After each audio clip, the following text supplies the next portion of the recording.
Assalamualaikum warahmatullahi wabarakatuh. Selamat datang lagi sahabat di channel One Opini dimanapun Anda berada saat ini.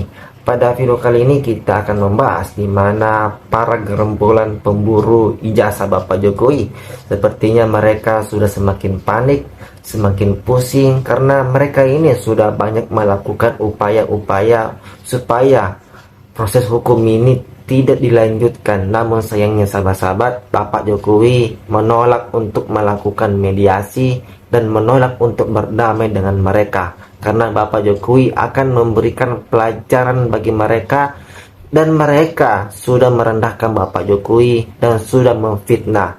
Nah, bagaimana pendapat dari Bapak Jokowi yang ingin melanjutkan proses hukum ini kepada mereka? Kita nonton videonya sama-sama berikut ini. Terkait alasan nggak datang ke sidang hari ini seperti apa, Pak?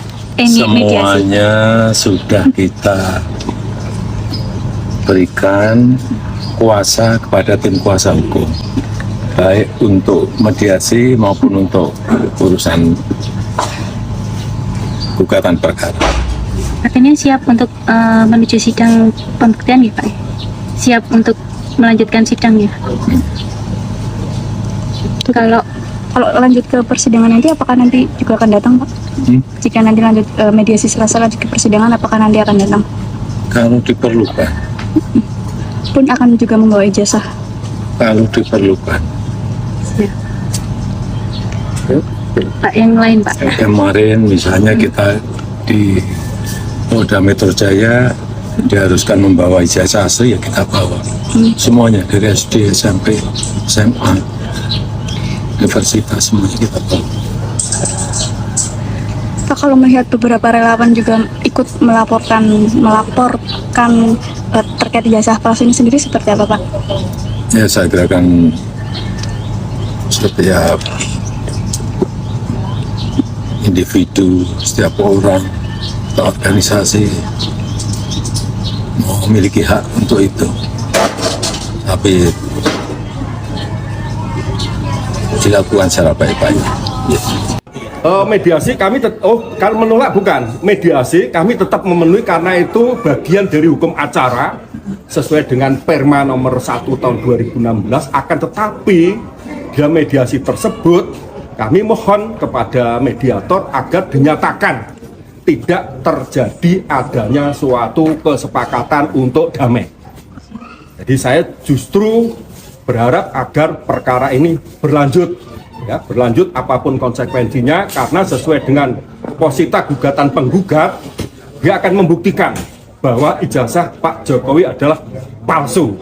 Justru saya ingin mengetahui ijazah palsunya yang di Pak Jokowi itu yang mana, berarti kan penggugat yang tahu, ya, karena tergugat tidak pernah menggunakan ijazah palsu, sehingga sudah tepat apabila kami justru memberi kesempatan kepada penggugat untuk membuktikan tentang ijazah palsu yang digunakan Pak Jokowi itu yang mana. Saya ingin tahu. Sebab kalau perkara ini tidak berproses, ya, dalam pemeriksaan oleh majelis hakim pemeriksa perkara, justru isu-isu ya tentang ijazah palsu itu nanti justru akan selalu menjadi bola liar. Dan ini benar-benar klien saya Pak Jokowi merasa terserang, ya, merasa diserang atas kehormatan, nama baiknya, harkat dan martabatnya. Dan kemarin sudah saya sampaikan apa yang dilakukan oleh penggugat ini adalah merupakan suatu tuntutan yang bersifat inkonstitusional, ya, melanggar konstitusi, termasuk melanggar HAM. Lebih kurang seperti itu. Terima kasih. Gugatan tuduhan ijazah palsu Pak Jokowi katanya ada mediasi ya? Iya nggak?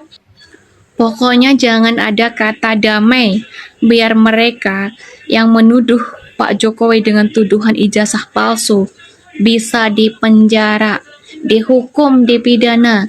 Karena apa? Mereka loh sudah menginjak harkat martabat marwah seorang presiden ke-7. Jangan ada kata damai, pokoknya harus sampai titik yang terakhir mereka diadili. Tahu nggak? Sebenarnya ya, gemes banget melihat mereka yang selalu nuduh Pak Jokowi dengan tuduhan ijazah palsu. Kalau dengar kata itu, gedek banget. Gue tahu nggak? gitu loh teman-teman. Pokoknya jangan ada kata damai, mereka harus dipenjara ya. Mantan Ketua KPK, Kakanda Abraham Samad. Mohon izin Kanda. Beliau mengatakan bahwa tindakan Pak Jokowi melaporkan pihak-pihak yang menuduh ijazahnya palsu sebagai bentuk kriminalisasi kebebasan berpendapat. Beliau bahkan mengimbau agar mantan presiden itu mencabut laporannya dan memilih untuk bersikap lebih bijak dalam menghadapi kritik. Menurut saya, dalam logika demokrasi dan hukum modern yang saya pahami, klaim Kanda Abraham Samad ini problematik. Kebebasan berpendapat memang hak konstitusional, tetapi bukan tanpa batas dan tidak dapat dijadikan tameng untuk menyebarkan fitnah atau tuduhan palsu yang merusak reputasi seseorang, terlebih seorang mantan presiden. Saya jadi teringat teori demokrasi deliberatif jargon Habermas. Kebebasan berpendapat dalam ruang publik harus dilandasi oleh rasionalitas, etika komunikasi, dan tanggung jawab sosial. Kritik diperbolehkan, bahkan diharapkan, tetapi harus berdiri di atas dasar informasi yang benar, bukan disinformasi. Tuduhan mengenai ijazah palsu Pak Jokowi telah berkali-kali dibantah dengan data hukum dan dokumen resmi, termasuk klarifikasi dari Universitas Gadjah Mada dan lembaga-lembaga negara lainnya. Jika tuduhan tetap dilontarkan tanpa dasar bukti baru yang sahih, maka itu bukanlah ekspresi kebebasan, tetapi bagian dari praktek delegitimasi politik berbasis hoax. Habermas menekankan pentingnya diskurs etik, bahwa setiap partisipasi dalam ruang publik harus tunduk pada prinsip kebenaran dan kejujuran. Dengan demikian, fitnah atau tuduhan tidak berdasar bukanlah kebebasan berekspresi yang dilindungi hukum, melainkan penyimpangan dari etika demokrasi yang kita sepakati bersama. Secara hukum, tindakan Pak Jokowi untuk menempuh jalur hukum merupakan ekspresi dari due process of law, prinsip fundamental dalam negara hukum, Rechtsstaat. Dalam kerangka teori hukum natural dan positif, hukum bukan hanya mengatur perilaku, tetapi juga menjaga ketertiban moral dalam masyarakat. Seseorang yang merasa nama baiknya dirusak oleh pernyataan tidak berdasar memiliki hak untuk mencari keadilan melalui mekanisme hukum. Hal ini bahkan ditegaskan dalam pasal 28G ayat 1 Undang-Undang Dasar 1945 tentang perlindungan atas martabat pribadi, serta dalam pasal 310 dan 311 KUHP mengenai penghinaan dan pencemaran nama baik. Menjadikan proses hukum sebagai kriminalisasi adalah penyimpitan makna hukum yang membahayakan fondasi keadilan. Negara hukum tidak boleh membiarkan disinformasi menyebar tanpa pertanggungjawaban, apalagi jika itu menyasar tokoh publik dengan reputasi dan legitimasi yang telah diverifikasi. Saya menolak pendekatan simplistik bahwa semua kritik adalah ekspresi sah dan semua respon hukum adalah represi. Demokrasi tidak anti kritik, tapi demokrasi juga tidak boleh menjadi sarang fitnah yang berlindung di balik kebebasan berbicara. Tanpa kejujuran informasi dan tanggung jawab hukum, kebebasan hanya akan menjadi alat anarki politik. Thank you. Dia masuk ke ruang hukum, maka sebentar lagi. Rizal Fadila, kamu salah pilih lawan, ya. Presiden Jokowi sudah menuruti kemauanmu, ya, dan bola-bolamu untuk menuntut, ya, di pengadilan. Jokowi sudah masuk ke ranah hukum untuk menuntutmu atas dugaan ujaran kebencian, menebar hasutan tentang ujaran, ya, penyebaran fitnah ijazah palsu Jokowi yang kau hembuskan.